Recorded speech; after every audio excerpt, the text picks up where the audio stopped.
వెళ్తారు పోలీసులు. ఎవడో మనకి అనుమానాస్పదంగా తిరుగుతుంటాడు. వాడికి ఇంతకు ముందు క్రిమినల్ బ్యాక్గ్రౌండ్ ఉందా లేదా అని చెప్పుకోవడానికి మనం మళ్ళీ తీసుకొచ్చి క్రిమినల్ రికార్డ్స్ తీసుకున్నాల్సిన అవసరం ఉండేది కాదు. ఈవెన్ వాళ్ళ దగ్గర ఉన్న ఈ ఫింగర్ ప్రింట్ ఐడెంటిఫికేషన్ మిషనరీతోనే వెంటనే ఇమీడియట్గా వాడు అక్కడ ఫింగర్ ప్రింట్ వేస్తే వాడికి ఇంతకు ముందు క్రిమినల్ బ్యాక్గ్రౌండ్ ఉందా లేదా అనేది చాలా క్లియర్గా అర్థమైపోయేది. ఇమీడియట్గా వాడికి ఆ క్రిమినల్ బ్యాక్గ్రౌండ్ ఉంది అనుకుంటే కనుక టక్మని తీసుకొని వచ్చి వాడి మీద కేసు పెట్టి యాక్షన్ తీసుకునే పరిస్థితి కూడా ఇంతకు ముందు ఉండేది. సో లాస్ట్ 5 yearsలో ఆ ఫింగర్ ప్రింట్ ఐడెంటిఫికేషన్ అన్నది పూర్తిగా నిర్వీర్యం అయిపోయింది. అంటే వాళ్ళు ఏంటంటే వాళ్ళ మినిమం మెయింటెనెన్స్ డబ్బులు కూడా ఆ రోజుల్లో ఇవ్వకపోవటం వల్ల ఈవెన్ ట్రాఫిక్ చలానాల్స్ కానీ అంటే ఎక్కడైనా ఈ పామ్ ఐడెంటిఫికేషన్స్ కానీ ఈవెన్ గంజా ఐడెంటిఫికేషన్ టూల్స్ కానీ వీటన్నిటికీ కూడా మెయింటెనెన్స్ ఇంతకు ముందు ఉండేది. ఆ మెయింటెనెన్స్ అంతా కూడా 5 సంవత్సరాలు పోవటం వల్ల అవన్నీ కూడా మూలన పడిపోయిన పరిస్థితి. మళ్ళీ వాటన్నిటినీ కూడా ఈరోజు రీస్టోర్ చేసి వాటన్నిటికీ కూడా ఏదైతే వాళ్ళ ఛార్జెస్ ఉన్నాయో 10 కోట్ల రూపాయలు, ఆ 10 కోట్ల రూపాయలు కూడా ఈరోజు ఇమీడియట్గా రిలీజ్ చేసి వాటన్నిటినీ కూడా మళ్ళీ లైవ్లోకి తీసుకొచ్చి ఏదైతే ఫింగర్ ప్రింట్ ఐడెంటిఫికేషన్ అవన్నీ కూడా మళ్ళీ పోలీసులకు అందుబాటులో తీసుకొచ్చి ఎక్కడైతే నేరాలు జరుగుతాయో అనుమానాస్పదంగా తిరుగుతారో ఆ క్రిమినల్స్ పట్టుకునే విషయంలో వాళ్ళకి కూడా ఒక మంచి ఆపర్చునిటీ కింద ఇది కూడా భావించుకోవాలి మనం. అదేవిధంగా ఇంతకు ముందు మీకు చెప్పాను, ఇంతకుముందు మనకేంటంటే 15,000 సీసీ కెమెరాస్ మనకి ఇంతకు ముందు ఉండేవి. ఆ సీసీ కెమెరాస్లో మనం మొన్నటి వరకు అసలు పనిచేసేవి కాదు, కొన్ని పనిచేసిన దాంట్లో కూడా ఫుటేజెస్ కూడా మనకు వచ్చేవి కాదు. ఇప్పుడు ఈ 15,000 కూడా అసలు ఎన్ని వర్క్ చేస్తున్నాయి, ఇంకా ఎన్ని కావాలి.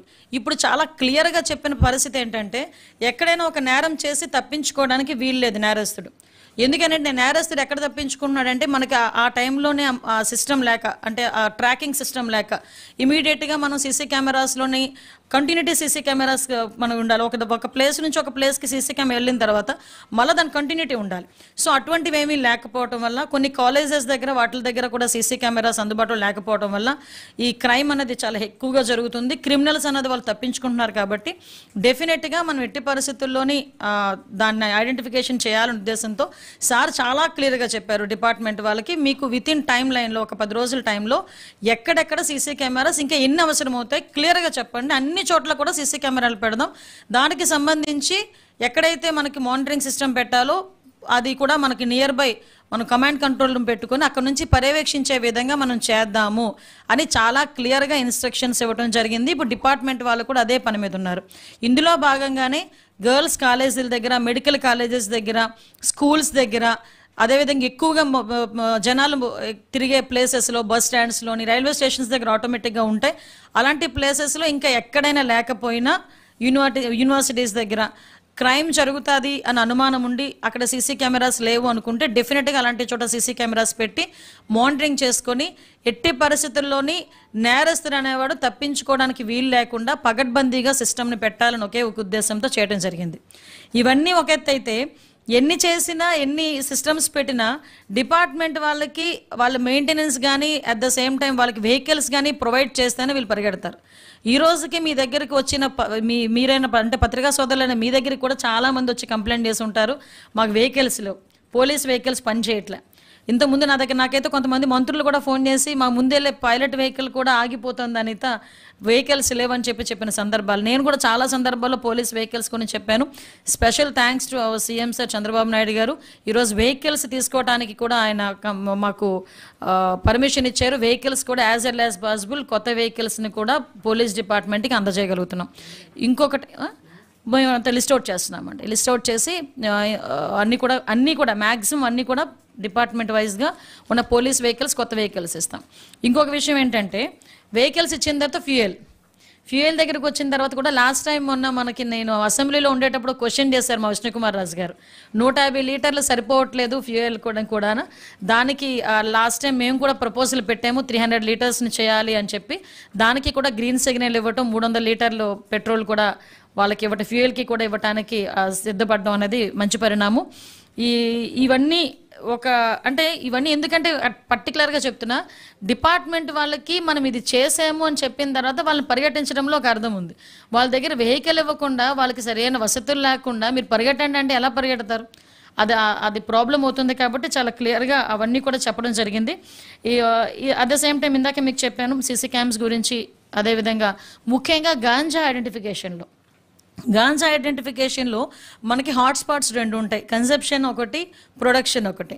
సో కన్సెప్షన్ దగ్గర మనం ఎటువంటి సిచ్యువేషన్స్లో మనం దాన్ని బ్రేకప్ చేయాలి, అట్ ద సేమ్ టైం మనకి ప్రొడక్షన్ దగ్గరకు వచ్చేసరికి మ్యాక్సిమం డ్రోన్ కెమెరాస్ని యూజ్ చేసుకొని డ్రోన్ కెమెరా సిస్టమ్ని కూడా పగడ్బందీగా పెట్టి ఎక్కడైతే ఈ కల్టివేషన్ చేస్తున్నారో అటువంటి ప్లేసెస్ని ఐడెంటిఫికేషన్ చేసుకొని ఆ ప్లేసెస్ దగ్గరికి కూడా, అంటే ఇంచుమించుగా చెప్పాలంటే వర్చువల్ విజిలెన్స్ చేసి ఇమీడియట్గా అక్కడికి వెళ్ళి అది డిస్ట్రాయ్ చేసేటట్టుగా కానీ వాళ్ళకి ఆల్టర్నేట్ క్రాప్స్కి అవేర్నెస్ ప్రోగ్రామ్స్ కండక్ట్ చేయడానికి కానీ ఈరోజు గాంజా నిర్మూలనకి ప్రత్యేకంగా పెద్దపీట వేసి ఈరోజు పోలీస్ వ్యవస్థ అంతా పనిచేయడానికి గౌరవ ముఖ్యమంత్రి గారు చంద్రబాబు నాయుడు గారు ఆదేశాలు ఇవ్వటం, అదేవిధంగా గాంజా అవేర్నెస్ ప్రోగ్రామ్కి కూడా పర్టికులర్గా 26 జిల్లాల్లోని కూడా అవేర్నెస్ ప్రోగ్రామ్ కింద ఒక ర్యాలీ కూడా కండక్ట్ చేయడానికి ఈరోజు గౌరవ ముఖ్యమంత్రి గారు మాకు ఆదేశాలు ఇవ్వడం జరిగింది.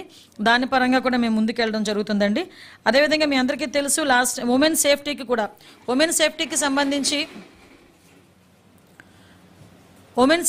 సంబంధించి మనం ఒకసారి ఆలోచన చేసుకుంటే ఏదైతే మనకి స్కూల్స్ దగ్గర ఆల్రెడీ మాకు ప్రివెన్షన్ ఆఫ్ మనకి ఈ క్రైమ్ని ప్రివెంట్ చేయడానికి స్కూల్స్ దగ్గర కాలేజెస్ దగ్గర మనం సీసీ కెమెరాస్ ఏర్పాటు చేయటం, అట్ ద సేమ్ టైం డ్వాక్రా సంఘాలని కూడా కొంతమేరకు మేము అవేర్నెస్ ప్రోగ్రామ్స్కి వాళ్ళని ఇన్వాల్వ్ చేయటం, వాళ్ళకి కూడా కొంతమేరకు అవేర్నెస్ ప్రోగ్రామ్స్ కండక్ట్ చేయటం, స్కూల్లోని కాలేజెస్లోని కూడా కొంతమేరకు వాళ్ళకి ఈ సెల్ఫ్ డిఫెన్స్ కోర్సెస్ కూడా ఇంప్లిమెంట్ చేయటం, ఇవన్నీ కూడా చేయడం జరుగుతుందండి. దీనికి కూడా ప్రత్యేకంగా ఒక మీకు ఇందాక చెప్పినట్టుగా గాంజాకి అయితే నార్కోటిక్ టాస్క్ ఫోర్స్ అని చెప్పి ఒక ప్రత్యేకమైన టాస్క్ ఫోర్స్ కూడా ఆల్రెడీ ఫినాన్స్లో ఉంది. అది క్లియర్ అయిన వెంటనే క్యాబినెట్లో పెట్టి దాని ఆమోదం పొంది ఆల్రెడీ ఒక ఐపీఎస్ ఆఫీసర్ను కూడా వేయటం జరిగింది దానికి, నార్కోటిక్ టాస్క్ ఫోర్స్కి. సో దానికి ఒక వింగ్ పనిచేస్తుంది, ఉమెన్ సేఫ్టీకి ఒక వింగ్ పనిచేస్తుంది, ఎస్పెషల్లీ సైబర్ క్రైమ్ దగ్గరకు వచ్చేసరికి ఎంత దారుణం అంటే సుమారుగా ఒక ప్రారంభంలో 940 కోట్లు సైబర్ క్రైమ్లో పోయినాయి అంటే దేశం మొత్తం మీద మనం ఆలోచన చేసుకుంటే సైబర్ క్రైమ్ ఎంత మేరకు మనకి స్ప్రెడ్ అవుతుందో తెలియాలి. ఇందులోని చాలామంది చదువుకున్న వాళ్ళు ఉద్యోగస్తులు ఈ ట్రాప్లో పడిపోతున్నారు. విషయం ఏంటంటే ఏదో ఒక రకంగా వాళ్ళకి ట్రాప్ చేసిన తర్వాత వాళ్ళని బెదిరించటం, బ్లాక్మెయిల్ చేయటం, వాళ్ళ దగ్గర నుంచి డబ్బులు తీసుకుని 5 నిమిషాల్లో వెంటనే వాళ్ళు దాన్ని ట్రాన్స్ఫర్ చేసేయటం. సో ఇలాంటి సిచ్యువేషన్స్లో సైబర్ క్రైమ్ మొన్ననే నాకు రీసెంట్గా మీరు అబ్జర్వ్ మీకు తెలిసే ఉంటుంది, విజయవాడలో ఒక వాక్ కూడా పెట్టాం సైబర్ క్రైమ్కి సంబంధించి. ఆ రోజు మాట ఇచ్చాను వాళ్ళకి, ప్రతి జిల్లాలోని కూడా ఒక సైబర్ క్రైమ్ పోలీస్ స్టేషన్ ఏర్పాటు చేస్తామని చెప్పి. సేమ్ యాజ్ టీజ్గా ఈరోజు అదే సైబర్ క్రైమ్ పోలీస్ స్టేషన్స్ ప్రతి జిల్లాలోని ఒక డిఎస్పీ క్యాడర్ ఆఫీసర్నిచ్చి ప్రతి జిల్లాలోని కూడా ఒక సైబర్ క్రైమ్ పోలీస్ స్టేషన్స్ని ఏర్పాటు చేయడానికి ఈరోజు గౌరవ ముఖ్యమంత్రి గారు ఆదేశాలు ఇవ్వడం జరిగిందండి. ఇవే కాకుండా ఇప్పటికీ చాలా సందర్భాల్లో మీకు చెప్పేదాన్ని, పోలీస్ అకాడమీ లేదు అని. బై గాడ్స్ గ్రేస్ అదృష్టవశాత్తు ఈరోజు ఆ పోలీస్ అకాడమీకి కూడా విజయవాడలోనే స్థలం తీసుకొని as early as possible police academy కూడా స్టార్ట్ చేయడానికి ఆదేశాలు ఇవ్వడం జరిగింది. అదేవిధంగా గ్రేహౌండ్స్కి సంబంధించి వైజాగ్లోని జగన్నాథపురంలోని మనకి 290 కోట్లు ఆ రోజు సెంట్రల్ గవర్నమెంట్ మనకి శాంక్షన్ చేసి 9 కోట్లు రిలీజ్ కూడా చేసింది లాస్ట్ గవర్నమెంట్లో.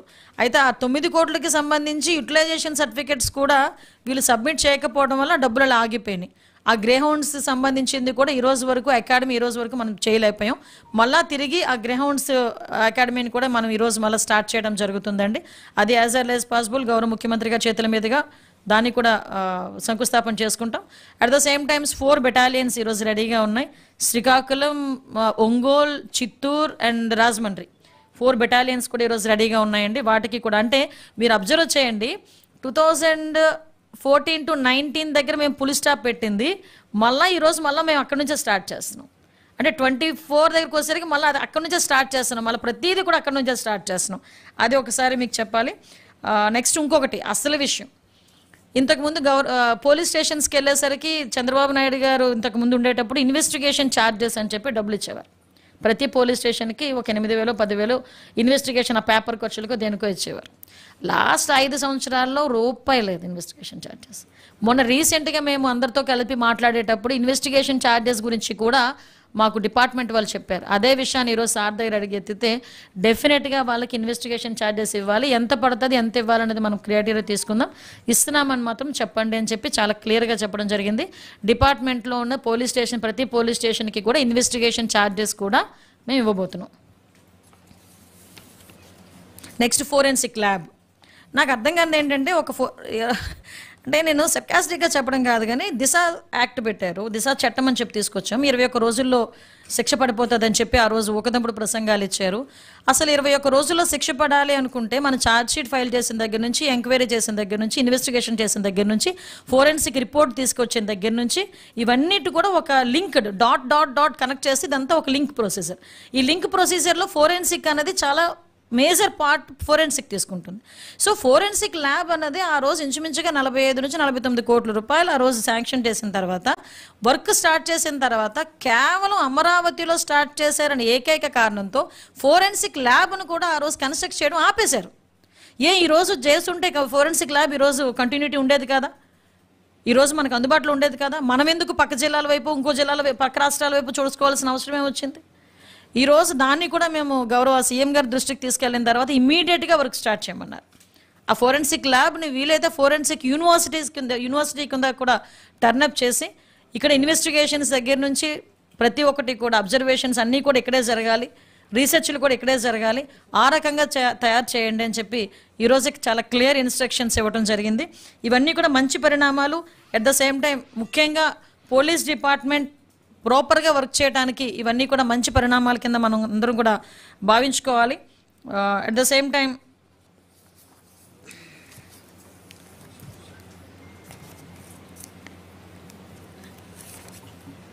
మ్యాక్సిమం ఈ గంజా మనకి నిర్మూలనకి కానీ, గంజాయి నిర్మూలనకి కానీ, ఉమెన్ సేఫ్టీ విషయంలోని కూడా ఎక్కడైనా బెస్ట్ ప్రాక్టీసెస్ ఇంకా ఎక్కడైనా ఉన్నాయా, వాటిని ఐడెంటిఫికేషన్ చేసుకోవడం, వాటిని మనం అడాప్ట్ చేసుకోవడం, వీటన్నిటి మీద కూడా ఒక స్పెషల్ ట్రైనింగ్ ఉండాలి పోలీస్ డిపార్ట్మెంట్ వాళ్ళకి.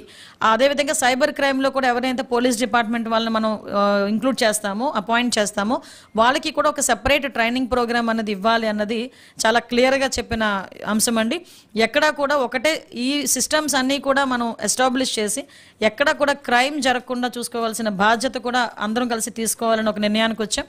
దీని మీద డిపార్ట్మెంట్ మీద కూడా ఎవ్రీ టైం ప్రతి క్వార్టర్కో లేకపోతే 3 monthsకి ఒకసారో 4 monthsకి ఒకసారో కంపల్సరీ రివ్యూ చేసుకొని ఎక్కడెక్కడ మన క్రైమ్ తగ్గుతుంది, ఎక్కడెక్కడ క్రైమ్ పెరుగుతుంది, ఆ అనాలిసిస్ కూడా చేసుకొని చాలా క్లియర్గా ముందుకెళ్లేదానికి ఈరోజు చాలా క్లియర్ ఆదేశాలు ఇవ్వడం జరిగింది. దీని పరంగా మేమందరం కూడా ముందుకెళ్తామండి. నెక్స్ట్ రోడ్ యాక్సిడెంట్కి సంబంధించి కూడా ఎక్కడైతే బ్లాక్ స్పాట్స్ ఉంటాయో అటువంటి వాటిని ఐడెంటిఫికేషన్ చేసుకోవడం, అక్కడ ఏమి చేస్తే ఏమి చేస్తే మనకి రోడ్ యాక్సిడెంట్స్ తగ్గుతాయని చూసుకోవడం. At the same time RTC department వాళ్ళతో కూడా ఒకసారి మీటింగ్ పెట్టుకొని అసలు ఎన్ని వర్కింగ్ పొజిషన్లో ఉన్నాయి, బస్సెస్ ఎన్ని ఉన్నాయి, వాటికి ఎన్ఓసీస్ ఎంతవరకు వచ్చినాయి ఏంటి, వాటి గురించి కూడా డీటెయిల్ ఇన్ఫర్మేషన్ తెప్పించుకొని రోడ్ సేఫ్టీ మీద కూడా ప్రత్యేకమైన దృష్టి పెట్టాం. ఓకే,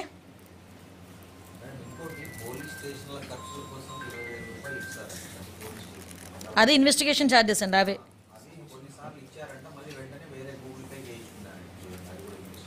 యాక్చువల్గా లేదండి, లాస్ట్ 5 yearsలో ఇవ్వలేదు. ఇంతకు ఏసి గూగుల్ పేలో అయినాయా, ఏవైనా జరుగుతాయి. అది లాస్ట్ 5 సంవత్సరాలు ఏవైనా జరగచ్చు.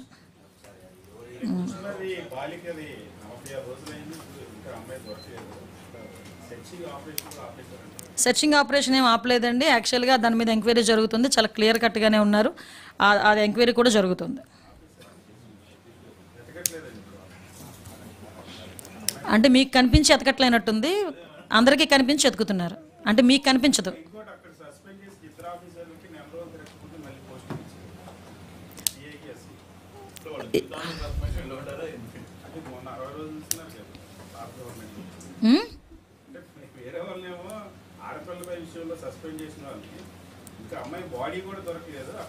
అదేనండి, ఇప్పుడు as per norms, as per rule ప్రకారం దేనికైనా వెళ్తాయి. ఇంతకు ముందులాగా మేమేమి దాన్ని ఏమంటారంటే కక్ష సాధింపు చర్యలు చేస్తే మీరు 60 రోజులు కాదు 600 రోజులు కూడా సస్పెన్షన్లో ఉన్న రోజులు ఉన్నాయి. కాబట్టి అటువంటిది ఏం లేదు. ఎస్ ఎస్ లేదండి, అది మళ్ళీ అలాంటి ఇన్సిడెంట్స్ అన్నీ కూడా చాలా ఉన్నాయండి. ఇప్పుడు ఫర్ ఎగ్జాంపుల్ అదొకటి, కొన్ని ఇన్సిడెంట్స్ మా దగ్గరికి కూడా వచ్చినాయి. ఆ ఇన్సిడెంట్ అన్నిటికీ కూడా బయటకు తీసి మళ్ళీ రీఎంక్వైరీ చేసి ఎక్కడ కూడా ఇబ్బంది లేకుండా చూసుకునే బాధ్యత అయితే మేము తీసుకుంటున్నాం, చేస్తాం.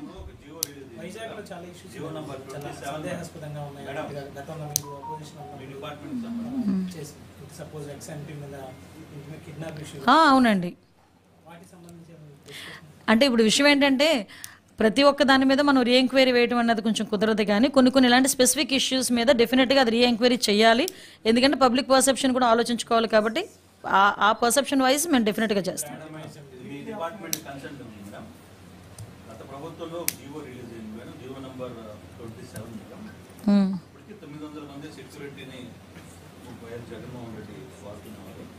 తర్వాత బయటకు వచ్చిన తర్వాత కూడా బయట నుంచి కొంతమంది ఎక్స్ట్రా వాడుకుని వాళ్ళకి నెలకి 53 లక్షలు పే చేశారు.